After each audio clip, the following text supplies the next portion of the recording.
Сәлем баршаңызға, мені сүйіп үзбей қарайтын оқырмандарым, сіздермен бірге Гүлбану. Бүгін сіздерге қуырылған түшпәраның рецептісін ұсынбақшымын. Яғни жарни пельмен деп аталатын бұл рецепті мен көптен бері іздеп таптым. Ақыры жақсы, яғни бір жасағаннан керемет болып шығатын рецепт түрін сіздерге де ұсынбақшымын.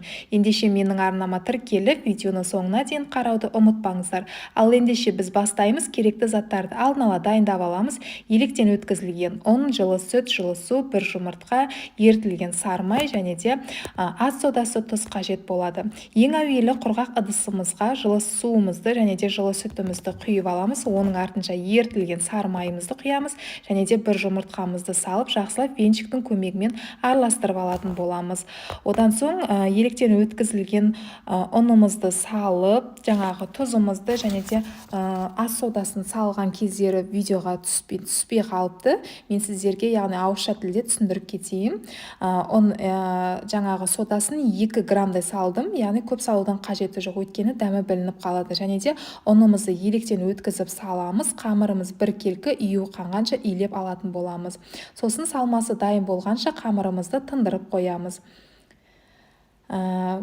Осылай тындырып қоясыздар, пакетке орап. Енді мен алдын ала 2 пиязымды турап осылай дайындап аласыздар, және де кішкене майға пиязымызды осылай қуырып алатын боламыз. Және де алдын ала мен картопты осылай ашып, яғни пісіріп алатын боламыз. Осылай тез пісу үшін бірнеше бөліктерге бөліп, үстіне суымызды құйып пісіріп алдым. Енді картошканың үстіне жаңағы қуырылған пиязымызды салып алдым. Алдын ала картошканы пюре сияқты езіп дайындап алдым, көріп тұрғандарыңыздай. Соның үстіне, яғни қуырылған пиязымызды салдым. Енді дәміне қарай тұзымызды және де бұрышымызды сеуіп алатын боламыз. Содан соң міндетті түрде жақсылап араластырып, салмасын дайындап қоямыз. Осымен біздің салмамыз дайын, көріп тұрғандарыңыздай өте әп-әдемі, яғни салмамыз дайын болып шықты. Енді жаңағы тындырып қойған қамырымызды алып, үстіне кішкене ұн сеуіп, қамырымызды үлкендеу етіп жайып алатын боламыз. Оқтаудың көмегімен үстінен баса отырып жайсаңыздар, қамырларыңыз теп-тегіс, барлық шеті бірдей жайылатын болады. Яғни қамырдың үстінен баспайсыздар, оқтаудың үстінен осылай басып шықсаңыздар, қамырларыңыз теп-тегіс барлық шеті бірдей жайылатын болады. Шеті қалың, ортасы жұқа болып қалмайды. Қамырымызды жайып, осылай үлкенірек, яғни қамырымыз дайын болады. Жайып болған қамырымызды манты немесе пельмен түйгендей қамырымызды бір-бірінің үстіне қойып шығатын боламыз. Видеода көріп тұрғандарыңыздай. Содан соң кесіп алатын боламыз.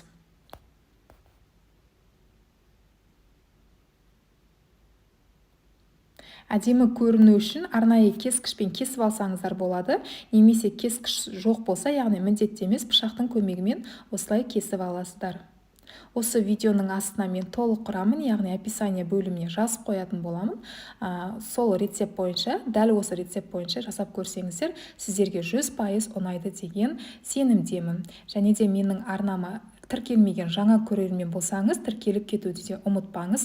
Міндетті түрде менің видеом сіздерге ұнап жатса, пікір қалдыруды да ұмытпаңыздар. Сіздердің әрбір пікірлеріңіз мен үшін өте маңызды. Және де әрдайым қолдап отырсаңыздар екен деймін.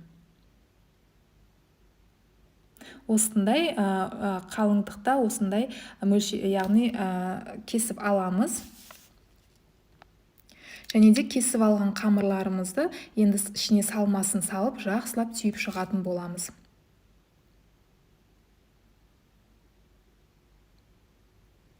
Қамырларымызды кесіп болған соң, қамырдың бетін міндетті түрде жылы жаңағы орамалмен орап қойыңыздар, яғни бетін жауып қойыңыздар, кеуіп қалмас үшін. Содан соң шет-шетін жақсылап басып орап шығыңыздар. Өйткені жақсылап жаппасаңыздар, қуырылған кезде ашылып кетуі мүмкін. Сол себепті барынша қысып жауып шығыңыздар. Пельмендеріміз осылай, яғни түйілу керек. Барлық пельмендерімізді осылай жайып аласыздар, және де барлығын осылай алдын ала түйіп дайындап қойыңыздар. Осы аралықта, яғни майымызды газге қойып қыздырып алсаңыздар болады.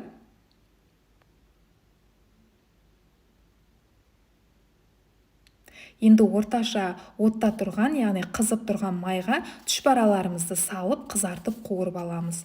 Тұшпараны бірден көп салмаймыз, осылай аз-аздан сала отырып қызартып пісіріп аламыз. Ошаққа піссе, негізі тіптен керемет, тіптен дәмді болып шығады. Бізде енді осындай үй жағдайында газге пісіріп жатырмыз. Менің балаларыма, яғни қыздарыма осы тұшпара өте ұнады, керемет, дәмді болып шыққан. Яғни бір қойғаннан дастарханда желініп кетті десем де болады. Бұны міндетті түрде, яғни қонақ келгенде де жасасаңыздар болады, және де дәл осы рецептпен сатылымға шығарып, жаңағыдай табыс тауып отырған келіншектер де бар.